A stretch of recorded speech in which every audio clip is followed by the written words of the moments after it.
अस्सलाम वालेकुम dear students. 1.2 का जो क्वेश्चन नंबर आखिरी है, लास्ट क्वेश्चन, वो हमें सॉल्व करना है। तो देख लेते हैं कि इस क्वेश्चन में वो क्या कहता है। इस क्वेश्चन के अंदर वो कह रहा है कि divide rupees 880 in three parts. वो कह रहा है कि 880 रुपीज़ हैं, इनको हमने थ्री पार्ट्स के अंदर एक्स वाई और जी के अंदर जो है ना वो हमने डिवाइड करना है। ठीक है, तो यानी कि x प्लस वाई प्लस जी जो है, इनको ऐसे डिवाइड करना है हमने कि जो टोटल यानी कि 880 इनके अंदर डिवाइड हो जाए। उसके बाद वो बताता है कि इनका जो पार्ट्स हैं वो है 3, 5 और 8। ठीक है, सबसे पहले तो ये हमारी बन गई इक्वेशन नंबर 1। ठीक है, हमने इसमें मालूम क्या करना है, हमने इसमें मालूम ये करना है कि x की वैल्यू, y की वैल्यू और z की वैल्यू जो है वो हमने मालूम करनी है। तो सबसे पहले तो मैं लिख लेता हूँ x इंटू वाई और y इंटू जी। अगर x इंटू वाई की मैं इक्वेशन बनाता हूँ तो ये बन जाएगी 3x, ठीक है, इज इक्वल टू 5y। ठीक है, क्योंकि x का उसने 3 बताया, y का उसने 5 बताया और z का उसने 8 बताया।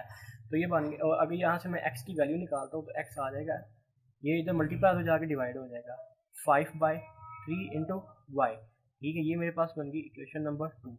उसके बाद मैं अगर y इंटू जी करता हूँ तो y 5y, y की वैल्यू 5 है, इज इक्वल टू z की वैल्यू जो है वो 8z है। तो वहाँ यहाँ पे मेरे पास जो y की वैल्यू आ जाएगी, यहाँ पे मैं y की वैल्यू नहीं निकालता, मैं z की वैल्यू निकाल देता हूँ। ठीक है, z की वैल्यू मैं निकालता हूँ तो z मेरे पास यहाँ पे आ जाएगा, z इज इक्वल टू ये इधर मल्टीप्लाई होगा तो जाके डिवाइड हो जाएगा 5/8। ठीक है, 5/8। ठीक है, ये उधर डिवाइड हो जाएगा। तो ये मेरे पास बन गई इक्वेशन नंबर 3।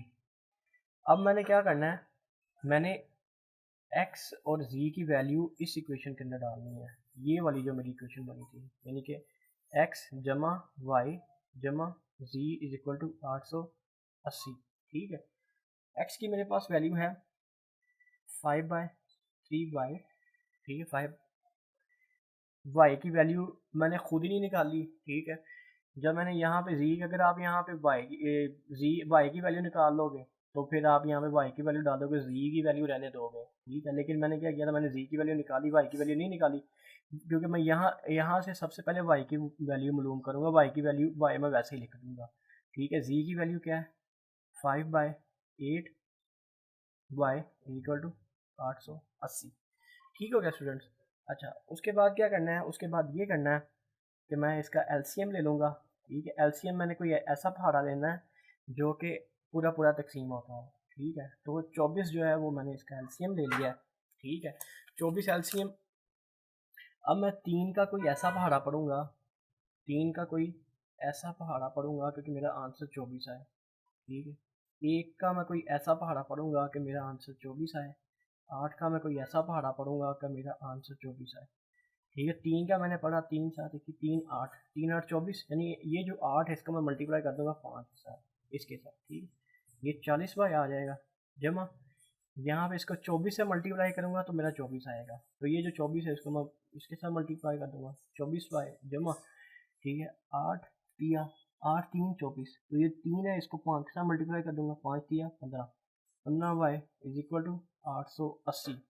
अब ये 24 जो है ये इधर जाके मल्टीप्लाई हो जाएगा। ठीक है, मल्टीप्लाई बाय 24 इधर से ये ख़त्म हो जाएगा। ठीक है, इसको मैंने जमा किया तो ये आ जाएगा 79 इज इक्वल टू 880 इंटू 24। ठीक है, इधर से ये इधर मल्टीप्लाई हो रहा है, उधर जाके ये डिवाइड हो जाएगा, इधर आ जाएगा। ठीक है, तो जो मेरे पास y का आंसर है वो आ जाएगा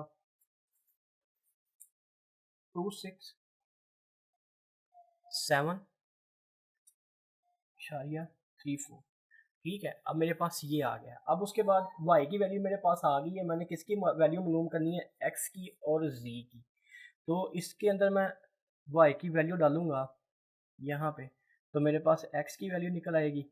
यहाँ पे मैं जो है वो ये इसके साथ y भी आता है, यहाँ पे आता है क्योंकि ये यहाँ पे लिखा भी हुआ है।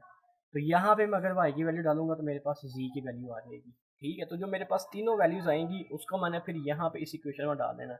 वाई की एक्स की वैल्यू जो यहाँ से निकलेगी वो लिखूँगा, वाई की वैल्यू ये निकली हुई है जो यहाँ पे, इधर गई ये 267 यहाँ पे लिखूँगा, और जी की वैल्यू जो यहाँ से निकलेगी उसको यहाँ पे लिखूँगा, तो ये 880 के बराबर होगा। ठीक है, तो ये 1.2 का हमारा लास्ट क्वेश्चन था, जो कि मेरा ख्याल है आपको समझ आ गया होगा।